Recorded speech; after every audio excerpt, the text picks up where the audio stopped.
Leonard Grant, a billionaire with an empire built on luxury resorts, was known for his ruthless experiments on people. He believed money revealed a person's true soul. One morning, standing in his marble-floored penthouse, he summoned 4 of his cleaning ladies. They stood in uniform, humble, nervous. With a sly smile, Leonard pulled out 4 gleaming black cards and handed one to each of them. "Today," he said, "you may buy whatever your heart desires. No limit. But tomorrow I will take it all back. This is not charity. It's a test." The women's eyes widened, torn between fear and excitement. 3 of the women rushed out immediately, their faces lit with sudden greed. One giggled as she muttered about buying diamonds. Another whispered of handbags and designer shoes. The third talked of flying to Paris just for lunch. Leonard smirked, pleased that his theory would be proven right. Money only exposed vanity. But the 4th woman, a quiet black lady named Evelyn, stood still.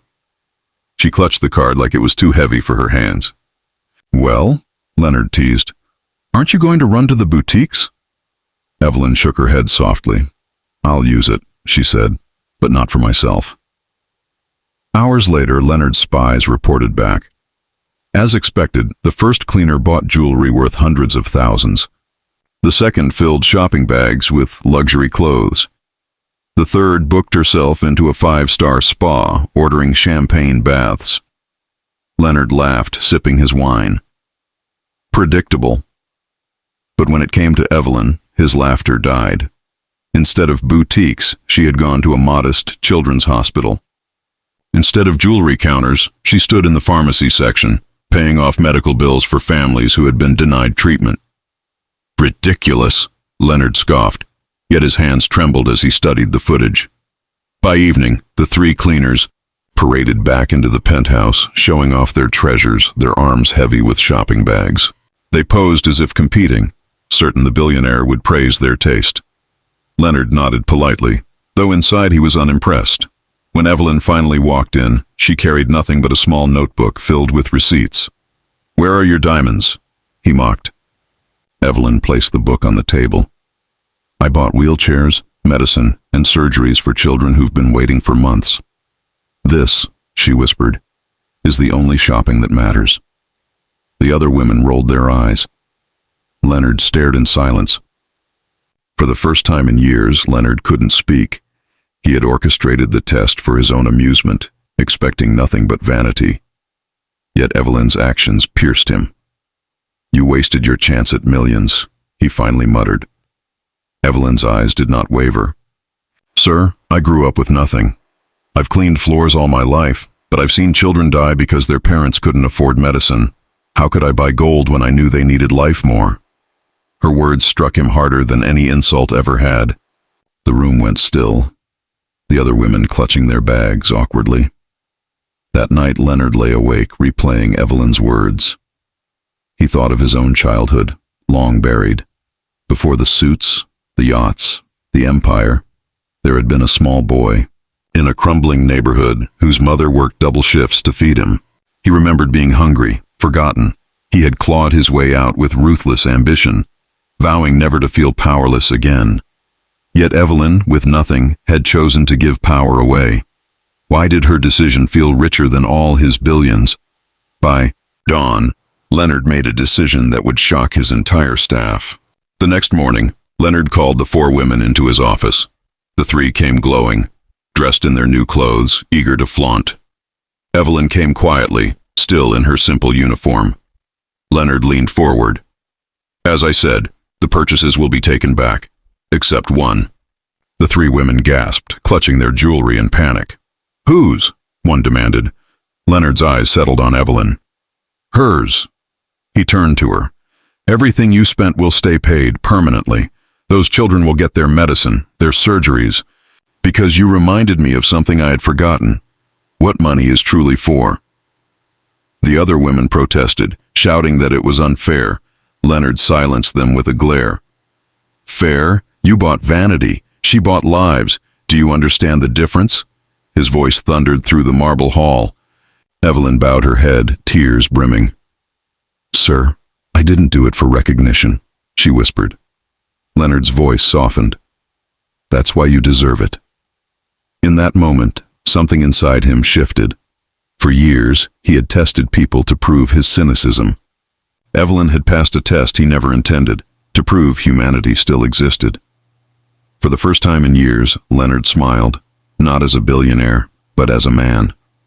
Word spread like wildfire. Billionaire's black card test backfires, cleaner saves children. Headlines painted Evelyn as a hero, while Leonard, once mocked for his arrogance, found himself under a different spotlight. Journalists begged for interviews. Families from the hospital sent letters, drawings from children now given hope. Leonard handed them all to Evelyn. "These are yours," he said. She shook her head. They belonged to those children. But secretly, her heart swelled, knowing lives had been touched. The three other cleaners, ashamed, returned their purchases quietly. Leonard did not fire them, but they would never forget the lesson. Months later, Leonard announced the creation of a new foundation, funded entirely by him, run entirely by Evelyn. She resisted at first, claiming she wasn't qualified, but Leonard told her firmly, "You have the one qualification money can't buy, compassion." Together they expanded the program, paying medical bills for thousands of families. At the foundation's opening ceremony, Evelyn stood on stage, humbled, as Leonard introduced her as the woman who changed his empire. And as applause thundered, Evelyn looked back at him with quiet strength, never seeking glory, only grateful she had chosen humanity over diamonds, and left a billionaire speechless. The foundation's early months were a whirlwind. Families lined up outside its modest offices, carrying medical reports, photographs, and hope in their eyes. Evelyn, dressed in the same simple clothes she wore as a cleaner, greeted each family personally. She refused luxury offices or bodyguards, saying, "This money isn't for me, it's for them." Leonard admired her humility, but the board of his empire bristled. "She's a maid, not a manager," one executive sneered. "She'll sink your fortune with her sentimentality." Leonard's reply was sharp. "She's already saved more lives than any of you in your suits." The room fell silent. But as the foundation grew, so did enemies. Some private clinics lost profits as Evelyn's program covered surgeries that families would have gone into debt for. Soon, whispers began. "She's not a saint. She's stealing." Anonymous articles appeared online, questioning how a maid suddenly controlled millions. Evelyn ignored the noise, pouring herself into the work, but Leonard noticed the fatigue in her eyes. One night, he found her asleep at her desk, surrounded by stacks of letters. He draped his coat over her shoulders. "You're carrying too much alone," he whispered, but even in sleep, her hand clutched a child's drawing. Trouble struck. Harder when a trusted staff member inside the foundation betrayed them. Funds meant for surgeries vanished, siphoned quietly into offshore accounts. The media pounced, painting Evelyn as complicit. Headlines screamed, "From maid to millionaire, charity a scam." Crowds of protesters gathered outside. Evelyn's heart shattered. She had no defense but truth, yet cameras shoved in her face made her feel guilty before she even spoke. Leonard stormed into the press conference furious. "You want answers? Blame me. I hired the wrong people. This woman has sacrificed everything to heal children. How dare you drag her name through the mud?" Despite his defense, the board demanded Evelyn step down to protect the foundation's image. Evelyn, tears streaming, agreed, whispering, "If my absence saves the children, I'll leave." Leonard slammed his fist on the table.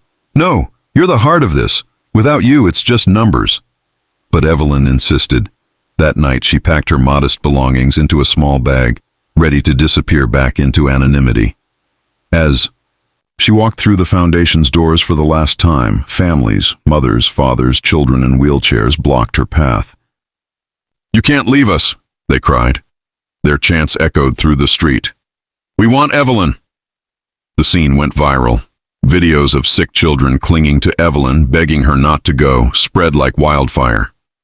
Public opinion shifted overnight.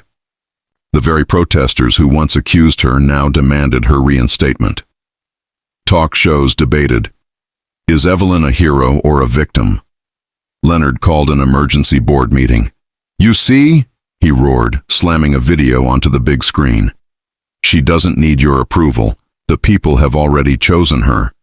Cornered by public outrage, the board had no choice but to reinstate Evelyn. She returned, not with triumph, but with humility. I only came back, she told the cameras, because the children asked. But Evelyn's return only intensified the spotlight. Invitations poured in from world leaders and global conferences. She declined most, saying, "I am not a speaker, I am a servant." Still, Leonard persuaded her to attend one summit, promising her voice could inspire more change. Nervously, Evelyn stepped onto the grand stage, facing thousands of powerful figures. Her speech was simple. Money is not wealth. Wealth is when a child can laugh without pain. Silence followed, then thunderous applause. Leonard, sitting in the front row, felt something shift in the air. The mate had become a voice the world could no longer ignore. Yet with fame came danger. One evening, Evelyn returned to her modest apartment to find the door broken. Papers were scattered, threatening notes left behind. "Stay silent or pay the price." Leonard's security team rushed in. Furious, he hadn't insisted she live in the mansion. Evelyn, shaken but unbroken, whispered, "If they think fear will stop me, they don't know where I came from." Leonard admired her bravery, but inside, he burned with guilt. "You shouldn't be in danger because of me," he muttered. Evelyn shook her head. "I'm in danger because of truth, and truth is worth it." Despite threats, Evelyn pushed forward. The foundation expanded to new countries, building clinics and supplying medicine. Leonard noticed something incredible. Profits in his own businesses, once stagnant, began to rise. Investors explained it simply. People trust a company that stands for something good. For the first time, Leonard realized Evelyn had not only saved children, she had saved his empire's soul. But Evelyn never took credit. At every event, she pointed at the children and said, "They are the real miracle." The world began calling her the mother of hope, though she insisted she was only a maid. But fate had one more test. A powerful pharmaceutical corporation, angry at losing billions to the foundation's subsidies, filed a lawsuit demanding Evelyn and Leonard shut down operations. Their claim: unfair disruption of market. Lawyers warned Leonard, "You cannot win against their army." But Leonard looked at Evelyn, who sat quietly with her notebook of children's names. "We won't fight with money," he said. "We'll fight with truth." He called on the families the foundation had helped. Within weeks, thousands of parents signed petitions. Children recorded heartfelt videos, and social media erupted. "Shut down the foundation?" one child cried. "Then shut down my life too." The court hearing was broadcast worldwide. When Evelyn took the stand, her hands trembled, but her voice did not. "If saving lives is a crime, then let me be guilty forever," she said. Her words silenced the courtroom. The judge, visibly moved, dismissed the corporation's claims, declaring, "Compassion cannot be trademarked." Outside, crowds erupted in cheers. Leonard turned to Evelyn, whispering, "You won again." She shook her head, tears falling. "We didn't win, Mr. Grant. The children did." In that moment, Leonard knew his test with black cards had not just exposed hearts, it had rewritten destiny.